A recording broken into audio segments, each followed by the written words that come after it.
Why was the Church of San Carlos, under the patronage of St. Dominic, declared a basilica?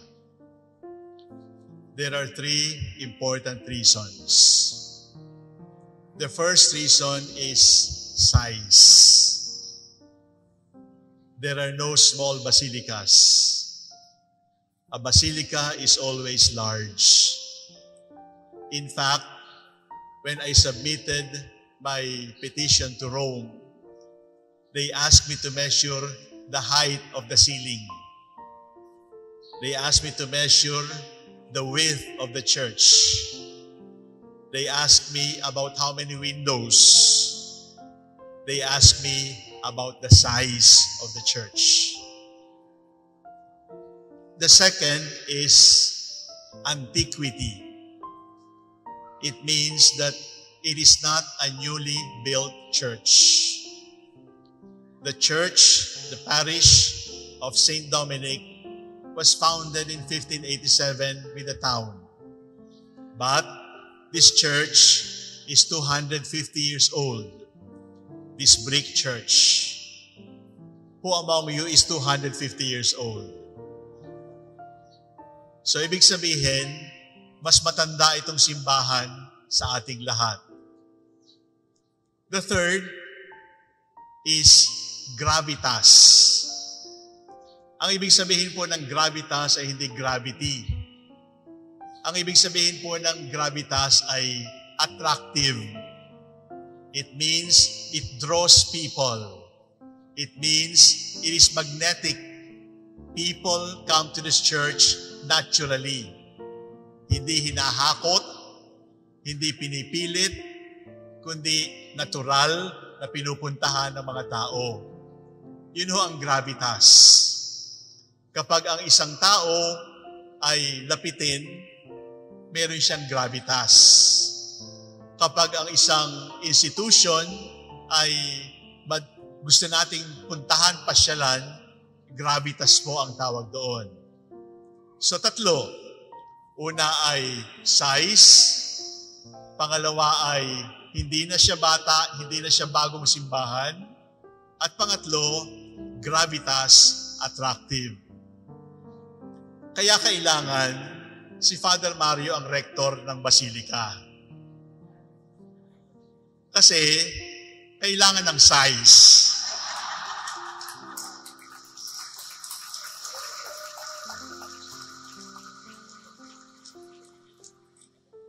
Kitang-kita nyo naman, hindi siya bagong panganak.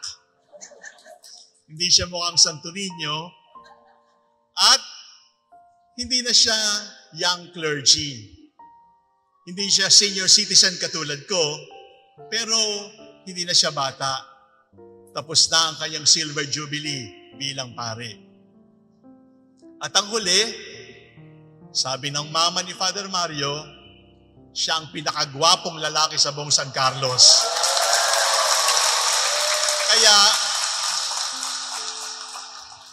sabi ng mama niya yun.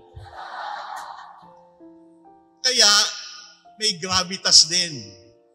Ibig sabihin, pwedeng mag-lead, pwedeng mamuno, at hindi siya iniiwasan. Sapagkat mayroong magnet, at yung magnet na yon ay hindi Mario Sanchez. Yung magnet na yon ay Jesus in Mario. Jesus of Mario. Jesus through Mario. Yon ang dahilan. Kaya lang, fiesta ngayon ng Santo Niño. Kabaligtad na naman yung sinasabi ng Santo Niño. Sapagkat anong lesson ng Santo Niño? To be little. Maging maliit. Ang Santo Niño ay bata. Hindi nga siya teenager. Sapagkat ang ninyo na pinaparangalan natin sa Cebu ay isang maliit na bata na nakatayo.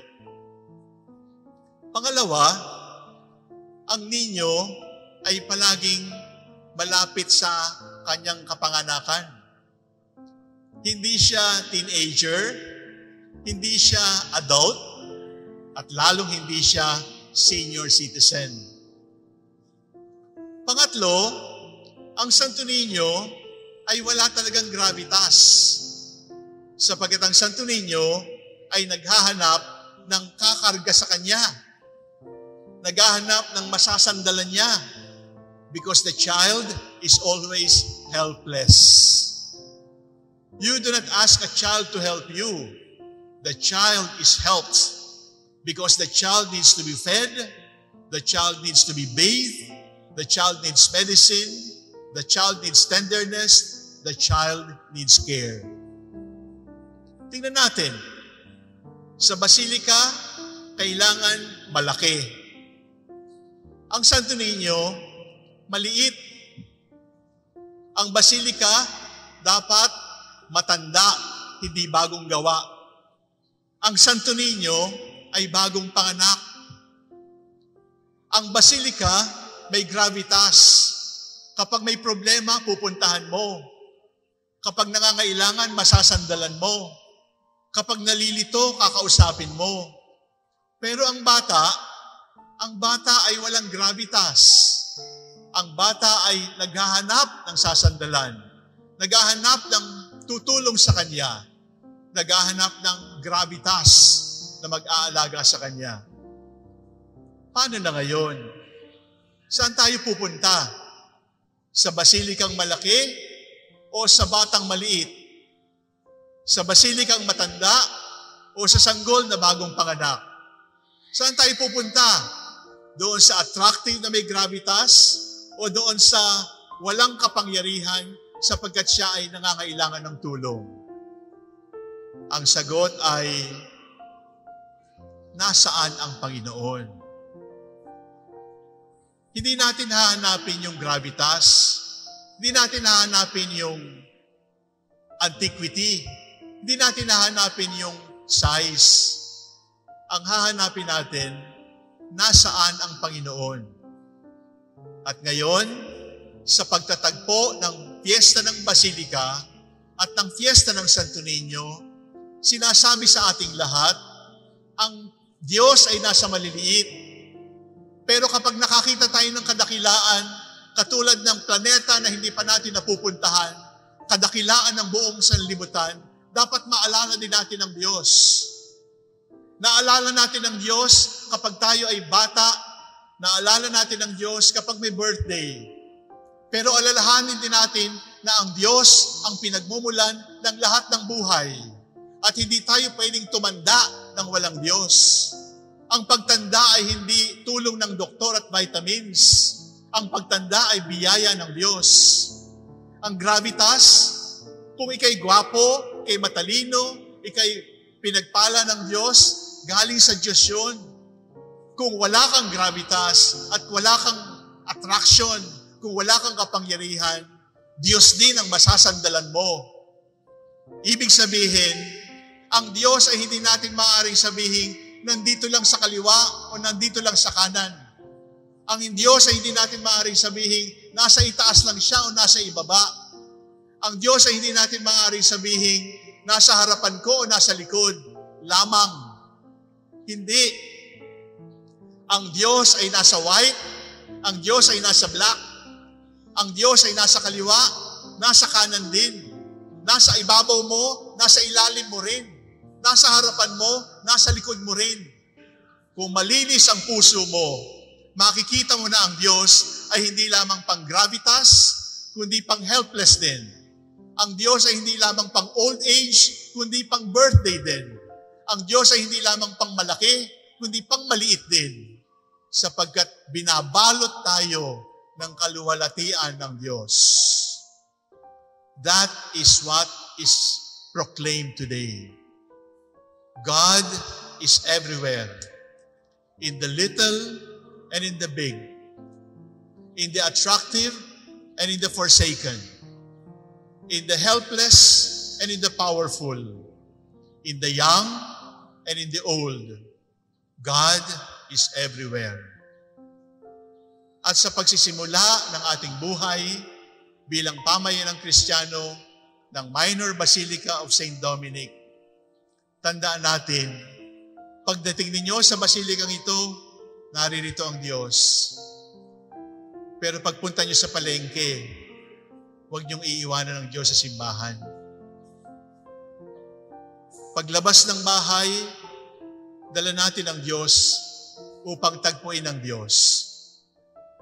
Sa pamamalengke, sa pagmimerienda, sa pamimili, sa paggawa ng damit, sa pagmimiting, sa pagtatrabaho, 24/7 belongs to God. This minor basilica now belongs to the Pope, but the whole universe belongs to God. The Pope, no matter how powerful, cannot say, the universe is mine. God, in His littleness, says, I have made the universe, I am holding the universe in the palm of my hands. Mapalaki, mapaliit. Mapa-attractive o mapa-hindi pinapansin. Mapabata o mapamatanda. Ang Panginoon, sana makilala natin sa lahat ng sandali.